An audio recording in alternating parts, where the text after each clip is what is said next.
Selection of electrode की बात करता हूं ना, जब मैं सिलेक्शन ऑफ इलेक्ट्रोड्स की बात करता हूं,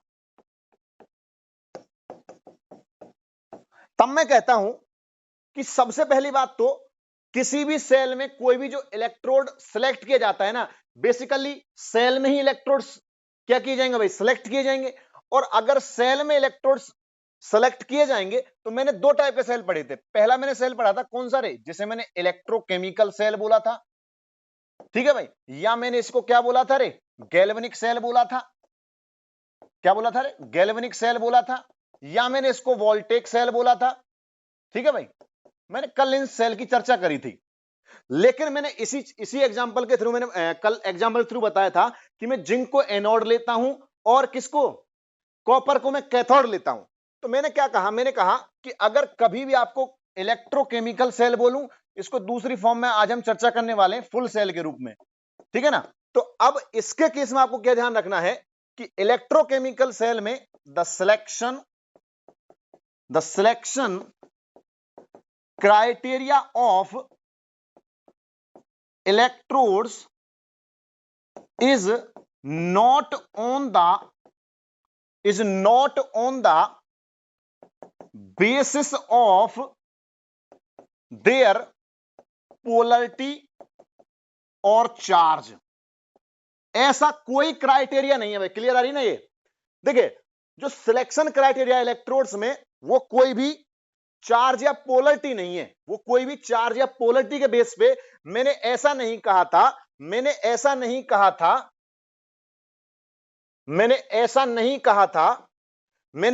कहा था कि ये जो मैंने दो कल डब्बे लिए और मैंने माने चलिए मैंने यहां पे क्या, मैं सिंपल एनोड को डिफाइन कर रहा हूं रे, जिंक सॉलिड था और इसमें कॉपर सल्फेट की क्या थी, सॉल्यूशन थी, जिंक सल्फेट की सॉल्यूशन थी, ठीक है ना।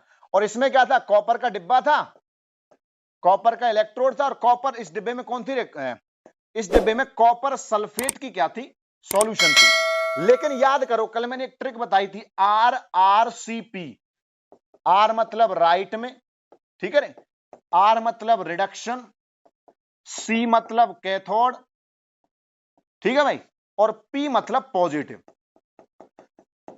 ठीक है ना। तो मैंने कहा था कि हम नेक्स्ट लेक्चर में इसकी चर्चा करेंगे, तो ये ध्यान रखना कि मैंने इसको पॉजिटिव डिफाइन किया या मैंने इस एनोड को नेगेटिव डिफाइन किया, इस एनोड को नेगेटिव या इस कैथोड को पॉजिटिव, मैंने चार्ज या पोलरिटी के बेसिस पर मैंने एनोड या कैथोड डिफाइन नहीं किए। अब बात आती है तो किसके बेसिस पर, ऐसे क्या सिलेक्शन क्राइटेरिया थे, तो ध्यान रखना, यहां पे मैं कंटिन्यू कर रहा हूं रे। देख भाई, जब मैं कहता हूं कि मैंने कल एक चर्चा करी थी कि स्टैंडर्ड रिडक्शन पोटेंशियल था, क्या था रे, स्टैंडर्ड इलेक्ट्रोड पोटेंशियल था, और उसको हम दो टर्म में मैंने कल बताया था कि स्टैंडर्ड इलेक्ट्रोड पोटेंशियल को हम दो टर्म में पढ़ते हैं। पहली टर्म कौन सी है, ई नॉट ओपी, और दूसरी टर्म कौन सी भैया, ई नॉट आरपी, ठीक है। तो सीधी सी बात यह है कि अगर मुझे कभी भी इलेक्ट्रोकेमिकल सेल में पूछने लगे कि मैं एनोड कैथोड कैसे डिसाइड करूंगा, तो ध्यान रखना वो हमेशा किसके बेसिस पर डिसाइड किए जाते हैं रे, या तो स्टैंडर्ड किसकी, स्टैंडर्ड रिडक्शन पोटेंशियल की वैल्यू पर, स्टैंडर्ड रिडक्शन पोटेंशियल की वैल्यू पर, और या फिर स्टैंडर्ड ऑक्सीडेशन पोटेंशियल वैल्यू पर। बात समझ में आई या नहीं आई। इसका मतलब अगर मैं कहूं कि मैं स्टैंडर्ड रिडक्शन पोटेंशियल की वैल्यू के ऊपर क्या कर रहा हूं, डिसाइड कर रहा हूं किसको, selection criteria of electrode in the galvanic cell, तो मैं कहूंगा जिसका रिडक्शन पोटेंशियल ज्यादा, तो मैंने कल बताया था उसकी इलेक्ट्रॉन गेन करने की टेंडेंसी ज्यादा, और अगर उसकी इलेक्ट्रॉन गेन करने की टेंडेंसी ज्यादा, इसका मतलब उसको मैंने कल क्या नाम दिया था भैया, उसी को मैंने कल कैथोड नाम दिया था।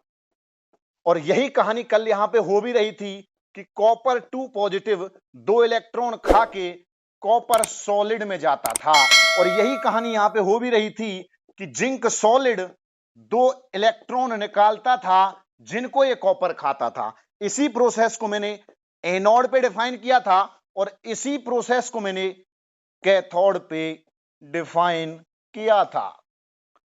अगर यहां तक सब कुछ क्लियर है तो एक बार नोट डाउन कर लेंगे ये कहानी किसकी है कि कभी भी पोलरिटी या चार्ज के बेस पर इलेक्ट्रोकेमिकल सेल में इलेक्ट्रोड डिफाइन नहीं किए जाते। किसके बेसिस पर किए जाते हैं? या तो ई नॉट ऑक्सीडेशन पोटेंशियल वैल्यू या ई नॉट रिडक्शन पोटेंशियल वैल्यू।